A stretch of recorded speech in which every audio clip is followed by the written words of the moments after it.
కాంగ్రెస్. చాలా తక్కువ సమయంలో కేసీఆర్ క్లోజ్ అయ్యారు. ఎట్లా? There is nothing. స్వేర్ అది వారి గొప్పతనమే. హీ చోజన్ మీ. నాకు కేటీఆర్ గారు అన్నారు, నేను బీఆర్ఎస్ టీఆర్ఎస్ అప్పుడు టీఆర్ఎస్లకు తీసుకునేటప్పుడు నేను పోలీస్ అక్కడ పిఆర్పి ఆఫీస్ గారు గొడవ అయింది. పోలీసులు నన్ను అరెస్ట్ చేసినారు. గొడ్డును గుంజినట్టు గుంజేసినారు, దెబ్బలు కొట్టినారు, అంత గొడవ జరిగింది. బట్టలు కొట్టారా? దెబ్బలు పడ్డాయి. బట్టలను చింపి పోలీస్ స్టేషన్ తీసుకుపోతుంటే నాకు ఫస్ట్ కాల్ వచ్చింది కేటీఆర్ గారిదే.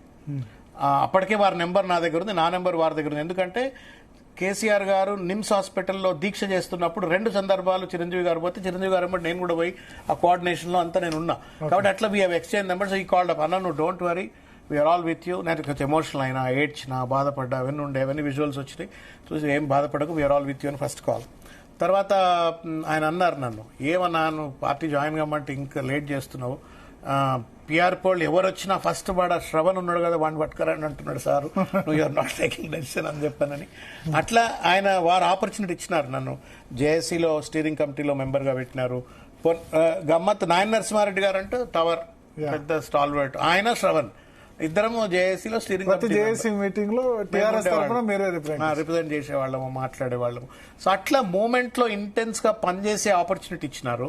తర్వాత వారి శిక్షణ కావచ్చు, కేసీఆర్ గారు చూసి నేర్చుకున్నాము, విని నేర్చుకున్నాము. వారి ఆలోచనల నుండి మనం మీడియాలో ఎట్లా ప్రజెంట్ చేయొచ్చు, తెలంగాణ వాదాన్ని ఎట్లా బలంగా వినిపించచ్చు అని చెప్పని కూడా. టీఆర్పీలో ఉన్న సమయం కంటే టీఆర్ఎస్ లోకి వచ్చిన తర్వాత మీడియాలో చాలా ఎక్కువగా అంటే మూమెంట్ ఆఫ్ కోర్స్ కూడా మాట్లాడదు కాబట్టి ఇది ఇంటెన్స్ మూమెంట్. పీపుల్ ఆస్పిరేషన్స్ తో ముడిపడ్డటువంటి ఒక మూమెంట్ ఇది. దానికి తోడు కేసీఆర్ గారు ట్రైన్డ్ వెపన్స్ మేము, కాబట్టి ఇంటెన్స్ గా మీడియా యాక్టివిటీ చేశాము. ప్రెస్ కాన్ఫరెన్సెస్, మీడియా, జేఏసీ, ప్రత్యక్ష ఉద్యమాలు ఎక్కడ పోయినా కానీ ఒక లైవ్ వైర్ లెక్క పనిచేయటానికి ఆ వెసులుబాటు కేసీఆర్ గారు కల్పించినారు. మేము కూడా అట్లనే ఉరికినాం. అంటే you're young at the time and పనిచేయటానికి. జేఏసీలో కొన్నిసార్లు ఇబ్బంది అయింది కదా, మిలియన్ మార్చ్, సాగరహారం ఇటువంటివి కేసీఆర్ కి ఇష్టం లేదు. కోదండరామ్ ఏమో దాన్ని సరే రకరకాల మంది రకరకాల. నేను ఒక్క విషయం చెప్తానండి, అంటే one thing that most people don't know which I can very authoritatively say is, KCR గారు తెలంగాణ మూమెంట్ ను ఎప్పుడు కూడా ఎదుటివాడు అణచివేతకు గురి చేసేటువంటి అవకాశం ఇవ్వద్దు అని చెప్పానంటారు ఆయన. అంటే హింసావాదం ఏదన్నా కానీ don't give an opportunity where they suppress the movement. అది నువ్వు హింస అవుతుందా, లేకపోతే వాదనలో దమ్ము లేకుండా పస లేకుండా ఆర్గ్యుమెంట్స్ ను ముందుకు పట్టుకొచ్చినా, లేకపోతే పసలేనటువంటి అంశాలను ముందుకు పట్టుకొచ్చినా, he never used to like it. ఆయన ఎంతసేపటికి కూడా ఈ మూమెంట్ సస్టైన్ కావాలా, టెంపో అట్లనే సస్టైన్ కావాలా. పుట్టుకున్న 10 మందిని తీసుకుపోయి టాడాకి యాక్ట్ల కింద లోపల పడితే పీడీ యాక్ట్ కింద చేస్తే ఏం చేయాలి? So he always was conscious. మనం ఏం చేసినా హింస జరగకూడదు, ప్రజలకు నష్టం జరగకూడదు. మనం ఆంధ్ర మిలియన్ మార్చ్ కూడా ఇష్టం లేదు కానీ he was not uninterested. He was all the time saying that how do you make sure that we protect the movement. ఉద్యమం ముందుకు పోవాలా, ఉద్యమాన్ని కూడా కాపాడుకోవాలా, గుడ్డెది చేలబడ్డట్టు పడిపోవద్దు అనేటువంటిది వారి లక్ష్యం. ఆయన ఎప్పుడు ఒక మాట అంటుండేవారు, ఏమంటుండే అంటే ఏది పడితే అది చేద్దాం అంటోడు నాయకుడు కాదు, ఏదైతే అదే చేద్దాంపా అంటే నాయకుడు కాదు, ఏది కావాలనో అది చేస్తే నాయకుడు అని చెప్పని ఎప్పుడు ఈ మాట అంటుండేవారు కేసీఆర్ గారు. సో మూమెంట్ లో కూడా ఆయన he never wanted tank bund ఇటువంటి విధ్వంసం వద్దని ఊహించారు. అంటే ఇప్పుడు అది జరగవచ్చు అని కావచ్చు. పోలీసులు కాల్పులు చేసి 50 చచ్చిపోతే, ఇప్పుడు మనకు 2069లో దాదాపు 400 మంది చచ్చిపోయినారు, బ్యానెట్తో పొడిచినారు. పుట్టుకున్న ఫైరింగ్ అది చచ్చిపోతే మూమెంట్ ఎక్కడ. ఆయన ఎంతసేపటికి ఒక గాంధేయవాదంలో నడవాలి, ఆ హింస జరగకుండా. సరే అయినప్పటికీ సూసైడ్స్ జరిగినాయి, దానికి కారణాలు 100 ఉన్నాయి. రిజిగ్నేషన్ల పేరు మీద ఆడిన డ్రామాలు కావచ్చు, తెలంగాణ ఇస్తాం సస్తాం అని చెప్పని మోసం చేసిన తీర్లు కావచ్చు, రకరకాల రీతిలో ఆత్మహత్యలు జరిగినాయి. But the fact is that one of the most peaceful movements in the world, ప్రపంచంలోనే అంత శాంతియుతమైనటువంటి ఒక ఉద్యమం బహుశా ఇంత పెద్ద పీపుల్స్ మూవ్మెంట్ మీకు కనబడదు. Everywhere there was violence, massive violence. తెలంగాణలో మనం చూసినాం 69లో. సో అటువంటి ఉదంతాలు పునరావృతం కావద్దు, మూమెంట్ చచ్చిపోవద్దు, మూమెంట్ బతకాలా, మనం గమ్యం చేరాలా అనేటువంటి ఉద్దేశమే తప్ప ఇంకోటి కాదు. మీరు నమ్మరు, ఈ మధ్యకాలంలో కూడా మాట్లాడుతుంటే కేసీఆర్ గారు ఏదో అంశం మీద సోషల్ మీడియా వాలంటీర్స్ మీద కేసులు పెడుతున్నారు అని చెప్పినారు. అవునా, మరి కేసులు ఎందుకు పెడుతున్నారు? కేసులు పెట్టకుండా ఉంటూ కూడా మన వాదన వినిపించచ్చు కదా. మీకు అర్థమవుతుంది తిట్టకుండా ఏదన్నా మనం ఎదుటి వాడికి దొరకకుండా మన వాదనను వినిపించటము, మనం ప్రజలను మెప్పించటము, పెనట్రేట్ చేయటము, అది కదా. That's what you have to do it. So Telangana movement లో కూడా that is what is intention. But some people probably would have misunderstood దాన్ని, అది వేరు ముచ్చట. బట్ ఆయన ఎంతసేపటికి ఏంటంటే we should not lose grip on the movement. Too, we should not allow the Andhra rulers to capture the movement or suppress the movement. కానీ JAC chairman గా ఉన్న కోదండరాము మీరు ఇద్దరు మళ్ళీ గవర్నర్ కోటా గురించి పోటీ పడాల్సి వచ్చింది. దురదృష్టం ఏంటంటే సార్, ఆయన మేము కంపీట్ చేయలేదు సార్. కేసీఆర్ గారు నన్ను జూన్ లో పంపినారు. జూన్ 31 నాడు నన్ను పంపినారు. నన్ను ఆమె సెప్టెంబర్ 13వ తారీఖు 5వ తారీఖు నాడు ఆమె నన్ను రిజెక్ట్ చేసింది. దాదాపు 55 రోజుల దగ్గర పెట్టుకొని రిజెక్ట్ చేసింది. రిజెక్ట్ చేసిన తర్వాత నేను కోర్టులో కేసు వేసినాను. నేను కోర్టులో కేసు వేసినాడు కోదండరాం అతిగతి లేదు కదా. He was not recommended even for the post. Kodandaram కానీ అమీర్ కానీ వారు ఎవరిని రికమెండ్ చేయలే. నేను కోర్టులో కేసేసి కేసేసిన తర్వాత గవర్నమెంట్ ఏం చెప్పింది, మేము ఈ కోర్టు తేలేంత వరకు కూడా, తీర్పిచ్చేంత వరకు మేము దీన్ని ప్రెసిపిటేట్ చేయమని నింపమని చెప్పని మాట ఇచ్చింది. గవర్నర్ కూడా ఏం చెప్పింది, నేను కోర్టులో కేసు తేలేంత వరకు కూడా నేను కూడా నింపను అని చెప్పని చీఫ్ జస్టిస్ ముందు ఒప్పుకున్నారు. Their advocate have gone on overall record that we will not fill అని చెప్పని. తీరా బయటకు వచ్చిన తర్వాత ఒక వారం రోజుల తర్వాత గవర్నర్ ప్రెస్ నోట్ కూడా ఇస్తుంది. In view of the case pending in the high court I will not fill up any post అని చెప్తుంది. సడన్ గా 25వ తారీఖు నాడు ముఖ్యమంత్రి పోయి కలుస్తాడు. 26వ తారీఖు నాడు ప్రపోజల్స్ పోయినాయి అంటారు. 27వ తారీఖు నాడు గజెట్లు వచ్చేసినాయి. కోదండరాం గారు వచ్చారు. ఇన్ఫాక్ట్ కోదండరాం గారు నాకు అడ్డుపడ్డారు. నేను కోదండరాం గారితో పోటీ పడలా. ఇది ఫ్యాక్ట్ ద మ్యాటర్. ఒకవేళ కోదండరాం గారు కనుక ఆ రోజు నేను హక్కుల పోరాటం ఎదురు, నేను ఒక హక్కుల కొట్లాడుతున్నా, నా హక్కు తమిళసాయి ఉల్లంఘించింది, నన్ను అన్యాయంగా నా గొంతు కోసింది, కేసీఆర్ గారిపై ఉన్న కోపంతో to settle the political scores with the ruling government నన్ను దొక్కింది అంటే నన్ను కంప్లీట్ చేయను. ఒక్క నిమిషం 30 సెకండ్. నేను హక్కుల పోరాటం చేస్తుంటే మీరు పౌర హక్కుల సంఘం నాయకులై ఉండి you should have waited, let the court decide and after that you would have taken it. నువ్వు కోర్టులో ఒప్పుకొని కోర్టుకు ఇచ్చినటువంటి తీర్మానానికి వ్యతిరేకంగా వచ్చి మీరే అడ్డం వచ్చి నిలబడితే నేను ఎవరికి చెప్పుకోవాలిగా? అంటే గవర్నర్ కోటాకు మీరు ఫిట్ గారు. నేనేమంటున్నా, నేను ఫిట్ కాను ఆమె భావించింది అన్న. నేను ఫిట్ గాను. నేను ఉస్మాన్ యూనివర్సిటీలో అడ్మినిస్ట్రేటివ్ స్టాఫ్ కాలేజీలో పనిచేసిన, ఇన్స్టిట్యూట్ ఆఫ్ పబ్లిక్ ఎంటర్ప్రైజ్ లో పనిచేసిన. I have done my PhD in 1997. నాకు తెలిసి కోదండరాం గారు 2002లో పిహెచ్డీ చేసిండ్రు. నేను 97లో పిహెచ్డీ చేసిన, కోదండరాం గారు 2002లో చేసిండ్రు. తర్వాత నేను కార్పొరేట్ సెక్టర్లో పనిచేసిన, తర్వాత నేను కపుల్ ఆఫ్ సినిమాలు తీసిన, నేను సోషల్ ఫౌండేషన్ నడుపుతా, నేను ఒక 12 పిల్స్ వేసిన. I'm judicial activist, legal activist. Pills 12 pills వేసిన. నేను లా చదువుకున్నా, ఎంబీఏ చదువుకున్నా, ఎంఏ చదువుకున్నా, పిహెచ్డీ చదువుకున్నా. నేను ఒక యూనివర్సిటీలో prestigious institute of public enterprise లో ప్రొఫెసర్ గా పనిచేసిన, తెలంగాణ ఉద్యమంలో ఒక యాక్టివిస్ట్ గా పనిచేసిన. నన్ను ఇనెలిజిబుల్ అని చెప్పని కొట్టేసింది. మరి కోదండరాం గారు ఏంది, ఒక పార్టీ ప్రెసిడెంట్, పొలిటీషియన్ అని చెప్పని నన్ను కొట్టేస్తేవి, ఆయన పార్టీ ప్రెసిడెంట్ అపాయింట్ చేస్తేవి. అమీర్ గారు కూడా ఆయన వైఎస్ఆర్సీపీలో మెంబర్ ఉన్నారు. I'm not discrediting them. ఆమె కుట్రపూరితంగా ఆమె డిస్క్రెడిట్ చేస్తే నా అండగా ఉండాల్సిన కోదండరాము ఒక పౌర హక్కుల సంఘం నాయకుడు నాకు అడ్డంగా వచ్చినప్పుడు నేను ఆయనతో పోటీ పడ్డాను. తప్పు. నేను ఆయనకు పోటీ పడలా. ఆయనకు రావాలని కోరుకున్న వాళ్ళలో నేను ఒకడిని. కానీ వారు నన్ను, అది కాలం ఏం చేస్తాం, గవర్నర్ కోటా పోయి ఇప్పుడు ఎమ్మెల్యే కోటా మొత్తం. అంటే that credit goes to KCR గారు అండి. ఆయన మనసులో ఒక సంకల్పం చేసుకున్నారు, ఈ పిల్లోడు నష్టపోయినాడు జీవితంలో, నేను బీసీ బిడ్డ అయి ఉండి, పేద బిడ్డ అయి ఉండి, వీడు తెలంగాణ ఉద్యమంలో పనిచేసినాడు. తర్వాత నేను ఇచ్చితే దాన్ని గవర్నర్ కావచ్చు, బీజేపీ కావచ్చు, ఇంకెవరు కావచ్చు రాకుండా అడ్డుపడి సైంధవులకి అడ్డుపడ్డారు. హైకోర్టు తీర్పు ఫేవరబుల్ వస్తే కూడా దాన్ని అమలు కానీయలేదు. దాన్ని 5 నెలలు పెండింగ్ లో పెట్టి ఆఖరికి దాన్ని అమలు కాకుండా 2 గవర్నర్లు నానా డ్రామాలు చేసినారు. వారు మాత్రమే ఇది మిరకల్ డెసిషన్. వారు మాత్రమే ఒక ప్రేమపూరితంగా నిర్ణయం తీసుకున్నారు. ఒక విశ్వాసంతో, నమ్మకంతో, ఆప్యాయతతో నాకు అవకాశం ఇచ్చినారు. మళ్ళా చాలా ప్రెషర్ ఉండే వారిపైన.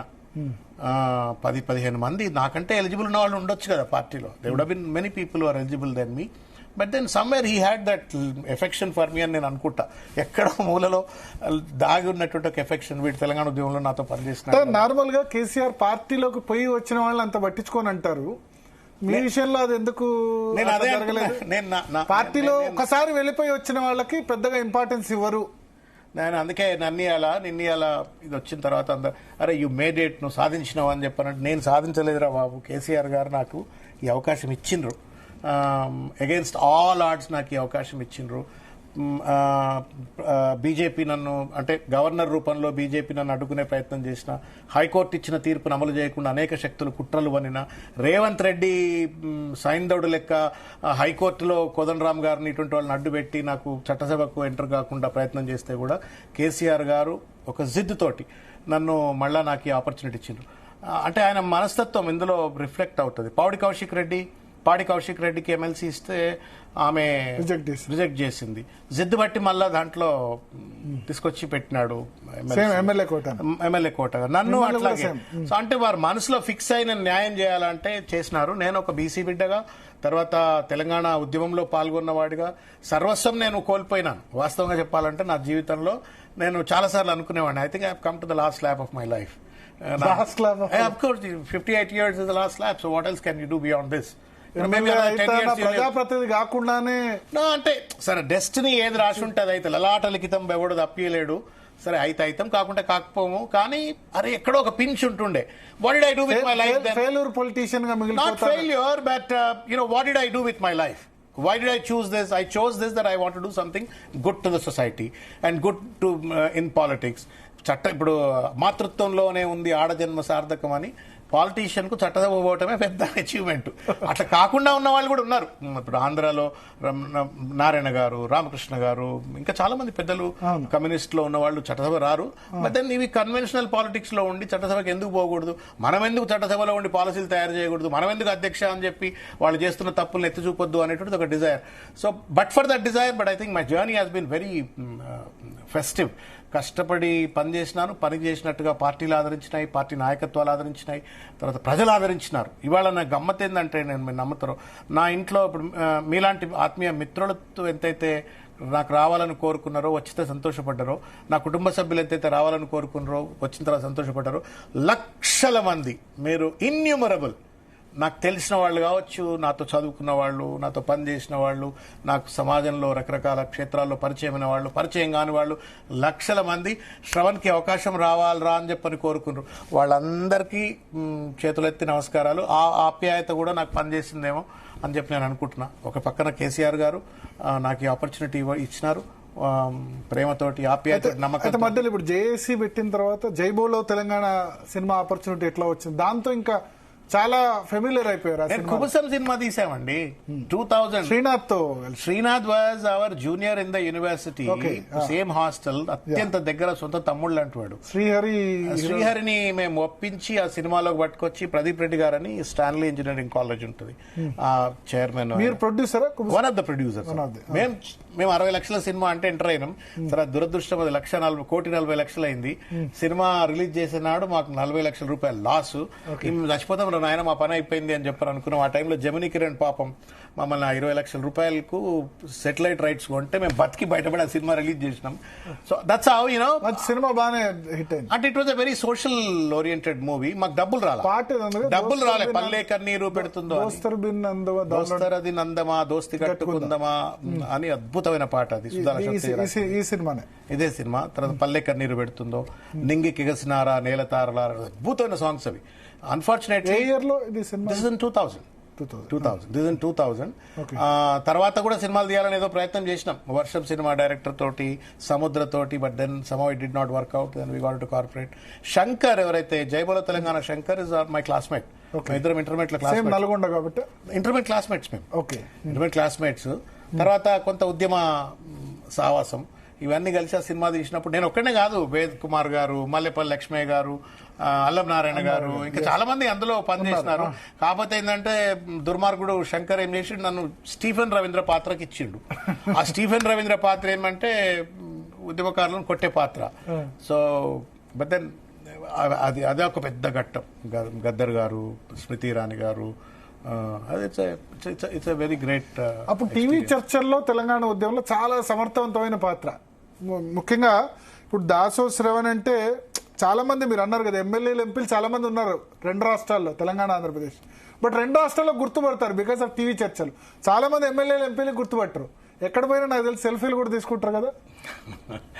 అంటే అదే పాపులారిటీ ఎమ్మెల్యే ఎంపీలకు కూడా ఉండదు, చాలా మంది గుర్తుపట్టరు కదా, చాలా మంది ఎమ్మెల్యేలు ఎంపీలు వీళ్ళు ఎవరు అని గుర్తుపట్టరు కదా. That is the advantage with the media.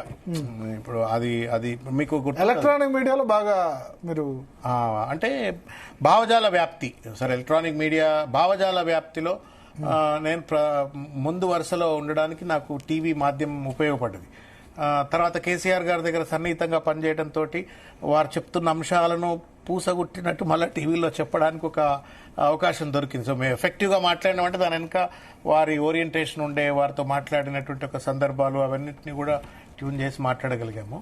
So that's how I think became little more popular then what we are capable of. Actually మాకంటే కూడా మాకు ఎక్కువ విజిబిలిటీ, పాపులారిటీ వచ్చింది.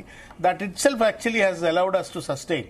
ఏ పదవి లేకుండా నా ఎమ్మెల్యే కావు, నా ఎంపీ కావు, నా సర్పంచ్ కావు, 16 ఏళ్ళు 17 ఏళ్ళు ఫ్రంట్ లైన్ సర్పంచ్ కూడా కాకుండా ఎట్లా ఫ్రంట్ లైన్ పాలిటిక్స్ లో ఉంటామంటే I'm always grateful to media also. Media has given that opportunity to me.